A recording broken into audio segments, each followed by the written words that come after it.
All right, Shalom. First and foremost, we would like to give all praise, honor, and glory unto Yahweh, Ba Hashem, Yahweh Shai, Ba Hashem, Kakodash, the ones unto our elder apostles of Great Mill, son to do it well. And salutations and blessings to you, Akin, that's pushed his word with true sincerity and charity. All right, today we just want to get into this lesson. All right, pretty much speaking on edification, man. All right, you know, even though all these things are going on, man, the coronavirus, all right, you see a lot of people dying, all right, a lot of plagues and prophecies from Yahweh Shemel Shai popping off, man. All right, but still, we still have to edify the flock, man. All right, we still got to bring in the elect. All right, even they may be sealed, they may not be sealed, you know, but we still got a job to do until Yahweh Shemel Shai cuts off the internet and cuts off, you know, all media for us to prophesy, man. You know, so we still got to edify the flock and still do our job, man, at the end of the day, you know. Yep. So I'm going to start with 1 Corinthians chapter 14 and 23. It says, if therefore the whole church be come together into one place, and all speak with tongue, and there come in those that are unlearned or unbelievers, will they not say that ye are mad? Because, hey, man, you know, if you just speaking all type of madness, man, all type of commotion, everybody is not on one page, you know, that unbeliever, that person that doesn't know what's going on, you know, that could possibly be of the elect, don't know what's going on, man, they can be led astray, like, damn, you know, these people look crazy, like, I thought these people had the truth, like, now they look crazy, you know. But it says, but if all prophesy, and there come in one, and there come in one that believeth not, or one unlearned, he is convicted of all. He is judged of all, you know, because, hey, now you know the truth. Now you have heard the full truth because everybody's on one page speaking, prophesying, man, you know, in the spirit of Yahweh Shemel Shai. You know, like the scripture say, man, the spirit of the Lord is prophecy, man. The spirit of Yahweh Shai is prophecy. Yep. You know, but it says, and thus are the secrets of his heart made manifest, and so falling down on his face, he will worship Yahweh and report that Yahweh is in you of a truth. You know, because then you will know that that man was of Yahweh Shemel Shai. You know, and it says, verse 26. How is it then, brethren, when ye come together, every one of you hath a psalm, hath a doctrine, hath a tongue, hath a revelation, hath an interpretation, let all things be done unto edifying. All right, and that's the whole point. All right, let everything be done unto edifying, man. You know, if it's not edifying, it's really pointless, man. You know, if you can lift 300, you know what I'm saying, 300,000 pounds or whatever, man. You know, you can lift a whole bunch of weight. You know, I mean, that's not edifying, you know. Or if you get a revelation, you just tell a brother and just keep it to yourself. That's not edifying. You know, make a video on it. You know, bring out scriptures, bring it to life. That's edification, man. You know. But hey, that's the whole point. You just gotta stay edifying, keep on edifying the flock while all this stuff is going on. You know. There's Ephesians 4:29. It says, let no corrupt communication proceed out of your mouth, but that which is good to the use of edifying, that it may minister grace unto the hearers. So you're not supposed to just be saying anything or, you know, just any nonsense. Some things that you see is for you, man. Some things that you hear are for you. You don't have to tell everything or everybody everything. And to back that up, this Sirach 32:8. It says, let thy speech be short, comprehending much in few words. Be as one that knoweth, and yet holdeth his tongue. So we out to build up. The edifying is to basically, you know, build you up, man. You know, we're building up the body of Hamashiach through the spirit of Yahweh Shemel Shai. We're building up the flock. And you can't just be saying many things. Sometimes that'll shake somebody's faith. It won't resonate well with them just because it sounds good to you or is on point to you. Sometimes some things are revealed for you, man. But everything you got scriptures and break it down. You don't have to go too deep with everything. You don't have to go too many words with everything. The scriptures say in a multitude of words, wants of not sin. And that wants them is lacking. So in a multitude of words is not lacking sin.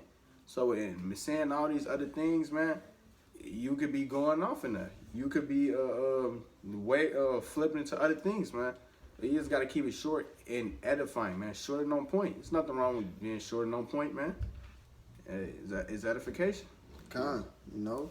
This Deuteronomy chapter 6 and verse 4 says, Hear, O Israel, Yahweh our power is one Lord, and thou shalt love Yahweh thy power with all thine heart and with all thy soul and with all thy might.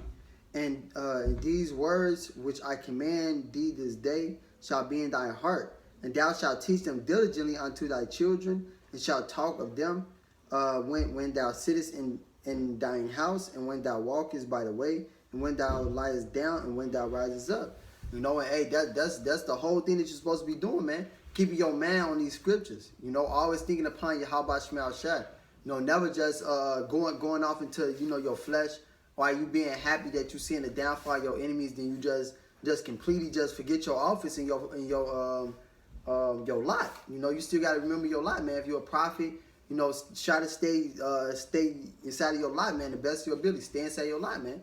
You know, whatever that may be, man, you stay inside of that, you know. But it says, and thou shalt bind them for a sign upon thine hand, and they shall be as frontlets between thine eyes, you know. So, hey, just always having the words of Yahweh Shema Shai on your man, and always thinking upon these law, statutes, and commandments, because, hey, that's the only thing that's going to keep you stable, man. All right, when all hell breaks loose, man, you know. Yep. This is 2 Timothy 2 and 24. And the servant of the Lord must not strive, but be gentle unto all men, apt to teach, patient. So you got to be apt to teach, ready to teach.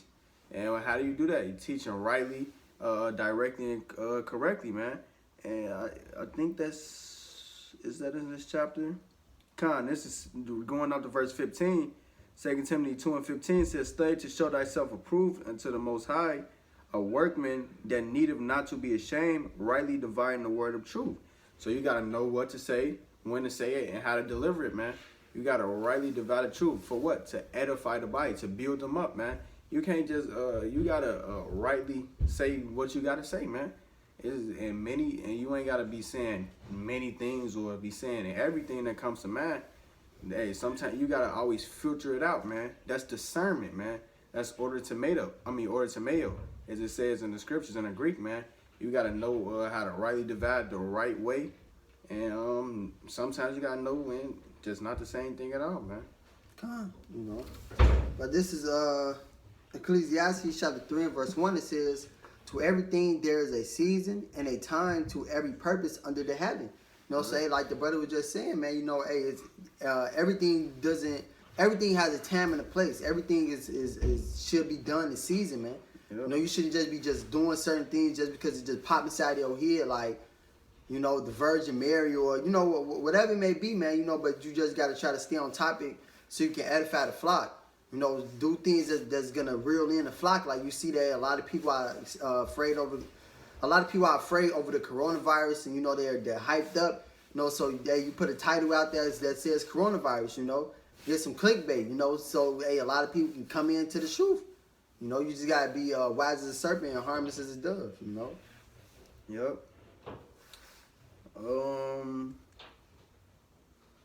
This is to basically touch on the fact that we still gotta be doing what we gotta do, and we still gotta keep doing this and pushing this word, man.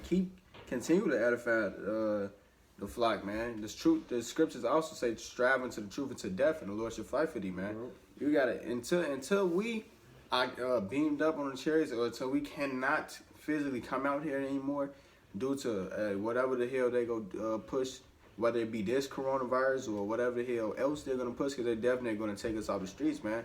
We gotta keep pushing his word. We gotta keep making these videos, man. But this Isaiah 6 and 11 says, Then said I, Lord, how long? And he answered until the cities be wasted without inhabitant, and the house without man, and the land be utterly desolate. So yeah, it's like, yeah, we may be. Hey, of course we rejoicing. We having a good time, man. We enjoying the brotherhood, man. And that we sitting down for all our enemies, but we still got to keep pushing his word and keep edifying the flock, man, and keep building up the flock until it's that time, man. And that time is very soon. So, you know, hey, We ain't got much left. Come, you know.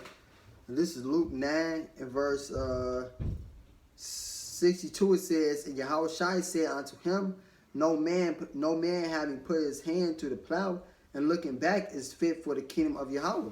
Mm-hmm. You know, so hey man, you gotta always be working, man. Whenever you got a chance to work, man. All right, the scriptures also say that a man that doth not work, all right, he don't eat. You know, roughly paraphrasing. So hey man, if you're not working, all right, you're not gonna eat, man. You know, you're not gonna get your reward. You know, so you gotta always be working, man. Always be trying to edify the flock, and always you know, having your eyes on the news and being a watchman and knowing what's going on in the world, you know, so you can edify, you know. Yep, and doing that work comes with charity, and it says charity. It's edification, roughly paraphrased. I believe is like 1 Corinthians. It's like it says basically, hey, that charity is it's the love, and the love is pushing this word. Love worketh no ill to his brother, man. We following the right way, showing the right way, and teaching men also the right way, as Matthew the 5th chapter speaks about, man. Teaching, if you teach these men to do so, you are called great in the kingdom of heaven, man. But this Salakia. This is First Corinthians 8 and 1. It says, now it's touching things offering to idols. We know that we all have knowledge. Knowledge puffeth up, but charity edifieth. So hey, you showing the right way. You being humble. You showing love, and you're doing the words and showing that you're doing the words in the right way, man. That's also a building up process, man. Yep. But you got anything else? No, that's it. All right, come on. You got it. So hey, with that, we would like to give all praise, honor, and glory unto Yahweh, by Hashem, Yahweh Shai, by Hashem, Akakodash, the ones I elder apostle of great meals and do it well. And salutations and bless you, I can push his word with truth, sincerity, and charity. Shalom and a Baba Ball. A Baba Ball.